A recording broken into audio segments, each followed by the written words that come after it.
Hello everyone, welcome back again. Today we are going to discuss mathematical physics part, that is ordinary differential equation. Ordinary differential equation होती क्या है? जो ODE भी कहते हैं, इसे मैथ्स की फॉर्म में होती है। कोई भी इक्वेशन जो डिफरेंशियल यानी कि जिसके छोटे छोटे पार्ट्स में हम उन्हें कन्वर्ट कर देते हैं और उनसे हम कोई सॉल्यूशन निकालना चाहते हैं, that is called ordinary differential equation. कोई भी फंक्शन है उसके पार्ट्स कर देना, उसका वो डिफरेंशियल इक्वेशन है। तो उसकी भी कैटेगरीज होती हैं, तो हम उन्हें अलग अलग डिस्कस करेंगे। तो पहले हमारे टाइप है जिसमें हमारा होता है कि हमारा इंटीग्रेशन हो m dx plus n dy is equal to 0। ठीक है, इस तरह की हमारी इक्वेशंस हों तो उसमें हमारे दो डेरिवेटिव पार्ट मिलेंगे, एक dx का एक dy का, वो इज़ इक्वल टू 0। अगर ये du के इक्वल भी है तो हम इसे क्या कहते हैं, यानी कि du का पार्ट किस तरह से हुआ, एक function with respect to dx derivate किया और दूसरा हमने फिर से dy की, तो हमारा क्या पार्ट हुआ, du by dx into dx, multiply हो गया और डिवाइड हो गया तो du ही बचा। दूसरा क्या किया, du का dy के साथ कर लिया। तो इससे हमें पता चलता है, अगर हम फर्स्ट इक्वेशन और सेकंड इक्वेशन दोनों को कंपेयर करते हैं तो हमारा m du बाई dx हो जाएगा और n du बाई dy। अगर हम दोनों में चेक करें, du तो कॉमन है, नीचे dx या dy पार्ट चेंज हो रहा है। अगर हम इससे जहाँ पर dx है उसको dy से डेरिवेटिव कर दें और जहाँ dy है वहाँ dx से कर दें तो क्या फ़र्क पड़ेगा, चेंज आएगा। तो इसीलिए हमने m वाले पार्ट को with respect to y derivate कर दिया और n वाले पार्ट को विद रिस्पेक्ट टू x कर दिया। तो हमारे जो ये पार्ट डिवाइड होने के बाद आते हैं उनसे हमें मिला कि दोनों पार्ट राइट हैंड साइड वाले तो इक्वल हैं, तो it means left hand side वाले भी इक्वल होने चाहिए। तो हमारा curly m by curly y is equal to curly n by curly x है। तो इट मीन्स ये एक एग्जैक्ट डिफरेंशियल इक्वेशन है।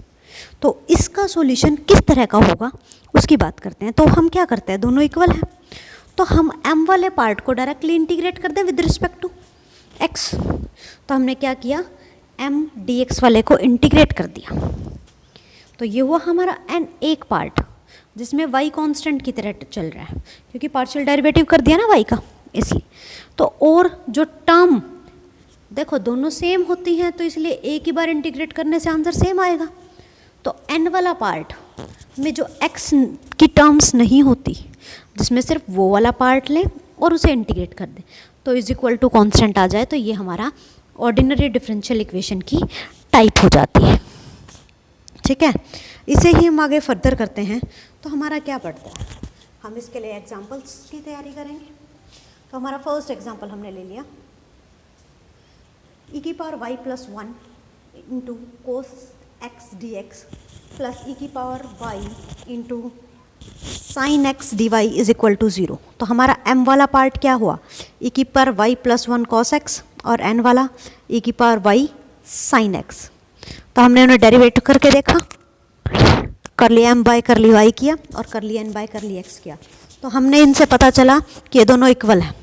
इट मीन्स हमारी फर्स्ट कंडीशन एग्जैक्टनेस की आ गई। तो हमें क्या करना है, m वाले का integration plus terms not containing x है नहीं, इसीलिए n वाले की कोई नहीं आएगी, 0, that is equal to constant c।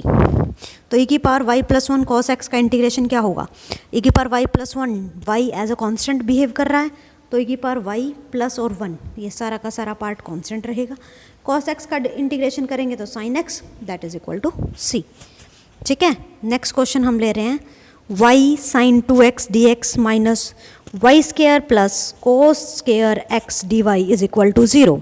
It means हमारा m वाला पार्ट बना y साइन 2x और n वाला बना minus Y square minus cos square x।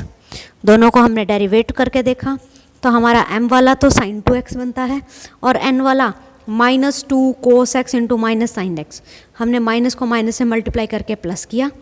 2 sine X cos X का फॉर्मूला होता है साइन 2x। तो इट मीन्स दोनों सेम हो गए, फिर से एग्जैक्टनेस की कंडीशन आ गई। फिर हमने इंटीग्रेशन किया, integration of y sine 2x dx, m वाला हो गया, n वाले में कौन से में टर्म्स नहीं है x की, माइनस वाई स्केयर में, तो हमने minus Y square dy integrate कर दिया, that is equal to constant C. तो यहाँ से हमारा आंसर आता है minus Y cos 2x/2 integration के बाद माइनस वाई की power 3/3 that is equal to C. या हम इसे लिख सकते हैं y cos 2x/2 plus y की power 3/3 plus C is equal to 0। ठीक है, डिफरेंशियल इक्वेशन होनी चाहिए, किस टाइप की है, हम किस तरह से बिहेव कर रहे हैं, ये हमारे उसी में से आता है। तो ये हमारा फर्स्ट पार्ट हुआ। ऐसे ही